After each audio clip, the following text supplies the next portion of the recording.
The United Kingdom has witnessed some pretty terrible and ruthless monarchs over the years. To be fair, a kingdom with a history as long and as turbulent as Britain's is bound to have had its fair share of incompetent rulers.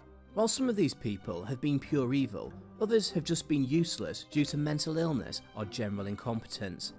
From the tyrant Tudor king who took 6 wives to the useless Scottish queen who lost her head, we're counting down 5 of the UK's worst monarchs. Henry VI was the last Lancastrian king and is infamous for his incompetence. He was far from a terrible person, however. Unlike his namesake Henry VIII, he was not a tyrant and did not relish violence. In fact, Henry was a pious and forgiving man, a man of compassion. When I say that he was a terrible king, I mean that he was utterly useless. The problem with Henry was that periodic bouts of madness rendered him completely incapable of leading the country. To be fair, he had a lot to live up to. His father, Henry V, was the legendary champion of Agincourt, a king who was a renowned leader and tactician. A born general, Henry V had secured huge territories in Normandy and France and had gotten himself recognised as heir to the French crown. When he died of dysentery, however, in September 1422, young Henry inherited the English throne. I say young, he was barely 9 months old. As if this wasn't enough responsibility for the baby king, when the French king died several months later, he also found himself king of France. As Henry grew up, it became apparent he was not suited to the responsibilities of kingship. Whilst his father had been most comfortable making a name for himself on the battlefield, young Henry had no taste for violence and was most at home talking to God in his private chapel. Henry, whilst extremely pious, was also utterly incompetent. He had no interest in politics and delegated the responsibility of governance to his most trusted advisors, namely the Duke of Somerset. Unfortunately, some pretty incompetent decisions led to the loss of most of his territories in France and Normandy, and Henry's main rival for the throne had something to say about this. Having previously been sent to govern Ireland as lieutenant, Richard Duke of York, aka Richard Plantagenet, returned to England in 1450, intent on putting right the wrongs of Henry's advisors. In actual fact, Richard technically had a better claim to the throne than Henry, and so began his struggle to get his family recognised as heirs to the throne. Richard clashed with Henry's advisors, and in particular his ambitious French wife, Margaret of Anjou. This was the start of the dynastic struggle we know today as the Wars of the Roses.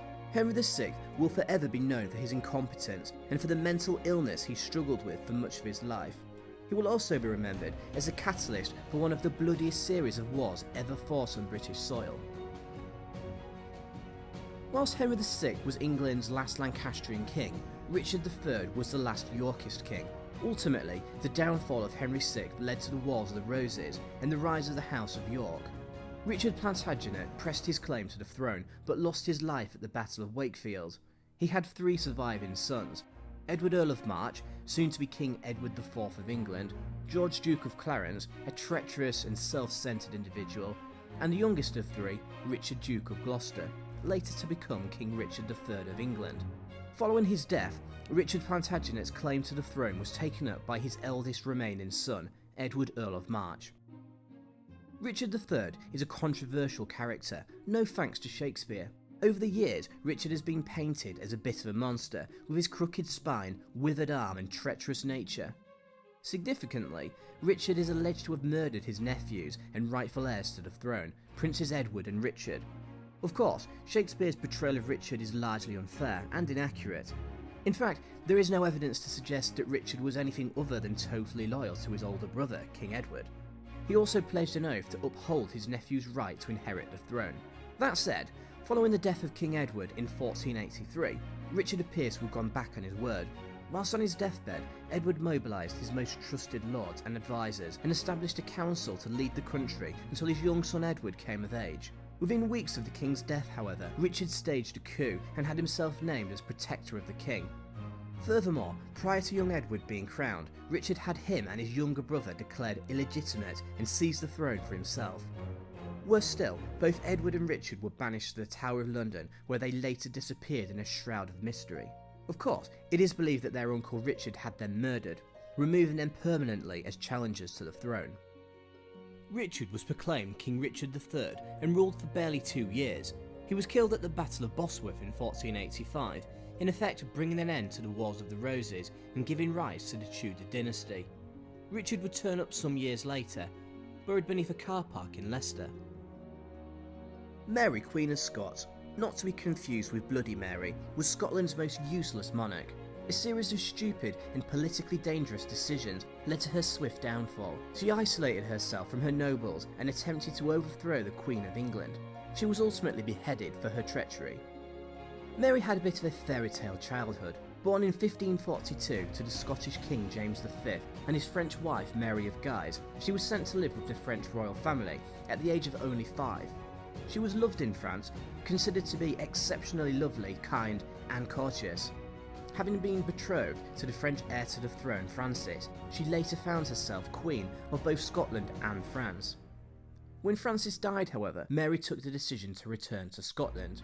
Here, she found herself in a difficult situation.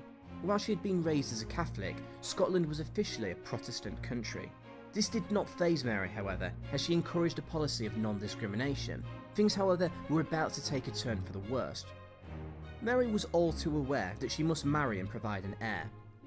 In 1565, she married her first cousin, Henry Stuart, Lord Darnley. But Darnley was a horrid man, weak and selfish. Understandably, their marriage broke down and Mary became close to her advisor, David Rizzio.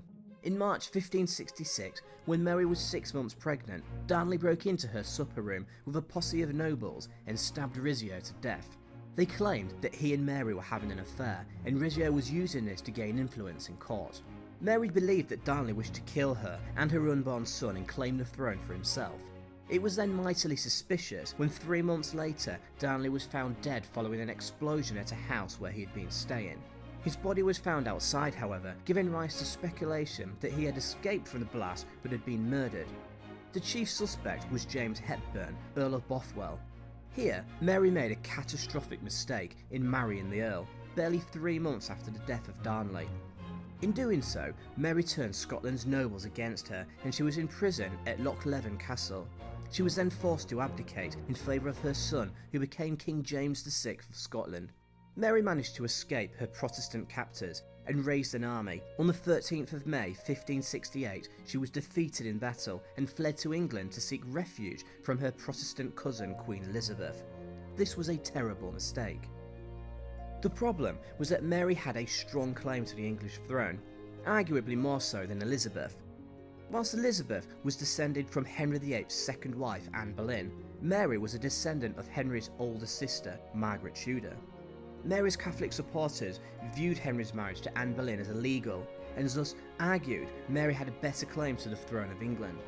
Elizabeth was all too aware of Mary's position and had her imprisoned for 19 years. During this time, Mary was implicated in numerous Catholic-sponsored plots against Elizabeth, most significantly the Badlington plot. This was in fact a trap which implicated Mary in a bogus assassination attempt. Although reluctant to do so, Elizabeth sentenced her cousin to death, and she lost her head on the 8th of February 1587. Interestingly, Mary's son James VI went on to succeed Elizabeth in 1603, and became the very first king of both Scotland and England. This in effect created the Kingdom of Great Britain.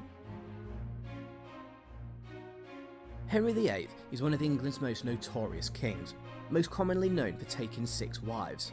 Often described as a tyrant, Henry is also infamous for dissolving the monasteries and breaking with Rome. Henry was almost not king, however. This honour was meant for his older brother Arthur, who died suddenly in 1502. As a second son of Henry VII and his wife Elizabeth of York, Henry VIII was obsessed with securing his own dynasty and sought to wipe out any resistance to his rule. To this end, the king was ruthless, having executed or imprisoned all those who had even the slightest claim to the throne. King Henry was obsessed with securing a male heir. After becoming frustrated with his first wife, Catherine of Aragon, he fell in love with the young and beautiful Anne Boleyn. When the Pope refused to annul his marriage, Henry set out on a path of destruction, dissolving 800 monasteries and forming the Protestant Church of England. As we know, Anne was arrested on charges of adultery and beheaded at the Tower of London. Henry took 4 more wives. Jane Seymour provided Henry with a son, but died in childbirth. He was so repulsed by his next wife Anne of Cleves that he divorced her almost instantly. The teenage Catherine Howard was beheaded for adultery, and his last wife, Catherine Parr, somehow managed to keep her head and outlived him. Particularly in his later years, Henry became fat, obsessive, paranoid, and narcissistic. You really didn't want to get on the wrong side of him. His most trusted advisor, Thomas Cromwell, was executed for nothing more than orchestrating his marriage to Anne of Cleves. When Henry wasn't having those around him executed, he was waging war against Scotland and France. He was a completely useless commander and practically brought England to its knees. Henry was a pretty terrible monarch. King John is probably considered England's most useless and evil king. Portrayed as the villain in Robin Hood, he certainly stands up to his evil reputation. John was the youngest and favourite son of Henry II and was born around Christmas time 1166. As the youngest of 5 male children, John was never intended to wear the crown, and with all the lands and titles being handed out to his brothers, he gained the nickname Lackland. Whilst John was not unique amongst his brothers for being treacherous, he did cement his reputation when his brother Richard the Lionheart became king in 1189. With his other brothers dead, he attempted to usurp Richard when he was off on crusade. With a little help from Philip Augustus of France, he was nearly successful. When Richard died in 1199, John somehow found himself sitting on the English throne. His brother had, however, acknowledged their nephew Arthur as heir to the throne several years earlier. Arthur did in fact have a better claim, but this was no issue for John, he just had him killed. As well as being treacherous, John was also immensely cruel, and chivalry meant absolutely nothing to him. Where others would capture their enemies as opposed to killing them, John would just do the latter. He was universally hated by everybody. He was a bastard. He pissed off his barons by sleeping with their wives and suppressing their baronial rights. He even fell out with the King of France and lost the entirety of Normandy as a consequence. A monumental blunder. John raised taxes and demanded money in order to take back his continental dominions. He further pissed off his barons who rebelled against him, and his hand was forced into signing Magna Carta. John being John, however, he soon went back on his word. France invaded England on the request of his barons, and everybody was at war. It was just awesome. In fact, the only good thing John ever did was dying. In 1216, his son Henry III took to the throne at the ripe old age of 9. To think of it, he turned out to be pretty useless as well.